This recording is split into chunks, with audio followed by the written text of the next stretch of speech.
Good morning, ladies and gentlemen, and welcome to the Coffee with Craig show. We'll be talking about commercial real estate in Central and Eastern Europe.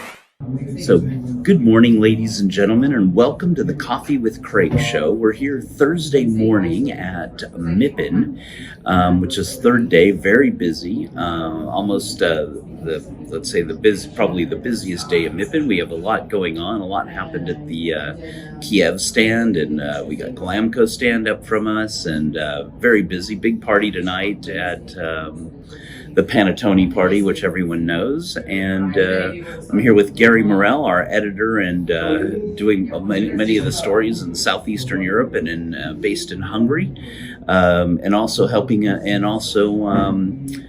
us with the CRE Awards in Budapest on October 20th. So, Gary, welcome to the Coffee with Craig show. Good to see you. Good to see you after a couple of years of COVID and other problems. Welcome to MIPIM. A couple of years of online. Yeah, exactly, a couple of years of online. I can't deal with any more online. No, we're done with that. So, how has your MIPIM been so far? Been interesting. Mm-hmm. In terms of some developments, Poland, Hungary, I've got some ongoing projects which they were discussing. Mm-hmm. Seems like Hungary, and we were at the Budapest stand just a little while ago. It seems very busy and a lot happening there, and a nice panel with a few of the industry leaders there. I think cautiously optimistic seems to be the buzz phrase, or we'll wait and see what the situation is in 2 or 3 weeks even. Right. That's what most of the participants were saying, most of the developers and consultants and investors that were kind of the same thing at the Prague stand, kind of the same thing at the Prague stand. People are happy, things are going forward, but they're just, let's make sure it keeps going that way, Yeah, things are going forward, but with reservations as to what could occur in the post-pandemic era, and obviously what is going to happen with the new war era. Yeah, with the war era, with the Ukraine situation, and how that will impact Central and Eastern Europe. Well, the last few months I've been getting a lot of international investors asking us about Hungary and about Czech, and wanting to go to Budapest and come to our event and see what says. This is the 4th annual one. They've been coming to ones in the past. They missed last year, or we missed last year. So it seems like the interest is, if not continuing, it definitely back, and seems to be a high interest in projects and real estate in Budapest and the area. I spoke with Kevin Turpin, the Central European head for Central and Eastern Europe, and he said similar things. That people who have spoken to him, bankers, developers, investors, were taking that wait and see approach. Even 3 weeks seems to be a long time in the current situation. Right. Well, Gary, thank you very much for joining us on the show. We'll go to a quick break about our CEE Awards, which is taking place in 2 weeks in Romania at the Radisson Hotel on March 31st. So if you're interested in the region, you're interested in Southeastern Europe, please join us there, or Romania.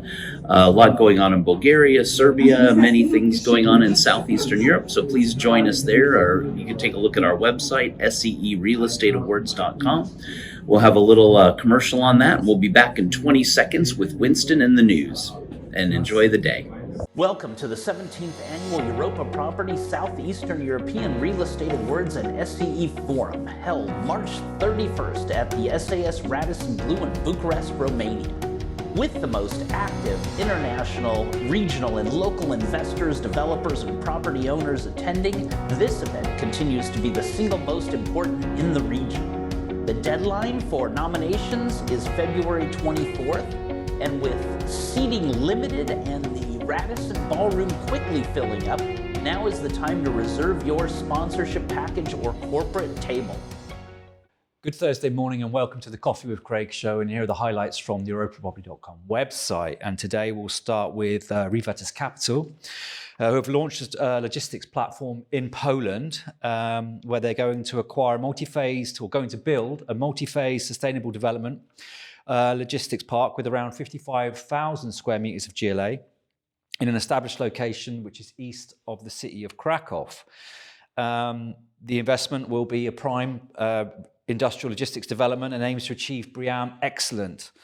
And apparently, according to the developers, or according to Revetas, it is one of the most sought after logistics areas, very near the A4 corridor. And they go on to say that investment appetite has been very strong in the logistics sector in Poland. And despite the pandemic, the industrial sector has been going from strength to strength, and investment volumes exceeded 2021's expectations, and Poland continues to be a very attractive market. And according to Eric Azimakopoulos, he's the founding partner of Revetas Capital, he says, this investment provides a strong basis for our future expansion within the industrial logistics sector. Our appetite for assets in the industrial sector remains strong, and we look forward to meaningful expanding our sustainable logistics platform across the major transport routes and hubs in Europe. Staying in Poland, and the Polish real estate industry has been really pulling together to help the refugees from Ukraine. And they are providing, at the moment, around 3,000, shelter for around 3,000 refugees. They will be accommodated in 4 buildings by Archicom, Echo Investment, Global Worth and Skanska. And 12 companies are involved with the scheme overall, and these include AFI, Atena, Cornerstone Investment Management, EPP, Global Worth, Griffin Capital Partners, GTC, HB Revetas, Immo Finance, Panattoni and Skanska. And according to Michał Olewski, he's the deputy mayor of the capital city of Warsaw, he says the attack of Russia on a free Ukraine changed everything overnight, and we in Warsaw had to adjust to operating in a crisis conditions. We all reported for work, but we could not have prepared support on such a scale and on such a high standard if we had not been for the support of private companies. This is a huge expression of solidarity for which I am grateful. The office spaces that are currently being used for the refugees include 4 buildings in Warsaw, 2 in the M Park complex owned by Echo and Archicom, and 2 skyscrapers in the centre, Skanska's Ilmet, as well as the Warsaw Tower owned by Global Worth. Moving on to the finance sector, and Deutsche Piper & Briefbank concluded the 2021 financial year with a pre-tax profit of 242 million euros, which exceeded last year's results by 60%. So it was a very good year for PBB, which was burdened obviously by the COVID-19 pandemic. And according to CEO Andres Arndt, he says, with profit before taxes of 242 million euros, 2021 was an extremely successful year for PBB. He noted that PBB clearly exceeded the recent year's earnings levels of around 200 million in 2021, not least thanks to favourable developments, despite having further bolstered risk provisioning in the form of management overlays. He added that whilst he does not anticipate any direct impact of the geopolitical situation on PBB, he envisages uncertainty as to the general economic development as a result. He concludes, we currently see no immediate impact on PBB, therefore we are sticking to our plans for 2022 and the following years despite the uncertainty regarding the general economic development. If the war continues or the situation worsens, new conditions will probably apply. And finally for today, moving to Bucharest and Romania, and Colosseum Mall in Bucharest will officially open to the public on March the 24th. This new building and assigned commercial spaces will mark the completion of the entire retail development.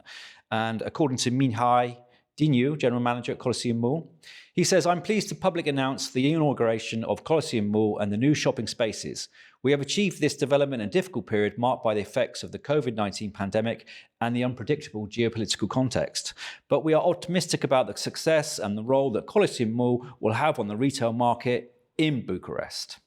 And those are the highlights from the EuropaProperty.com website for today. For more news, please log in and we will see you tomorrow. Click here to subscribe to the Coffee with Craig show, and don't forget to share it with your friends.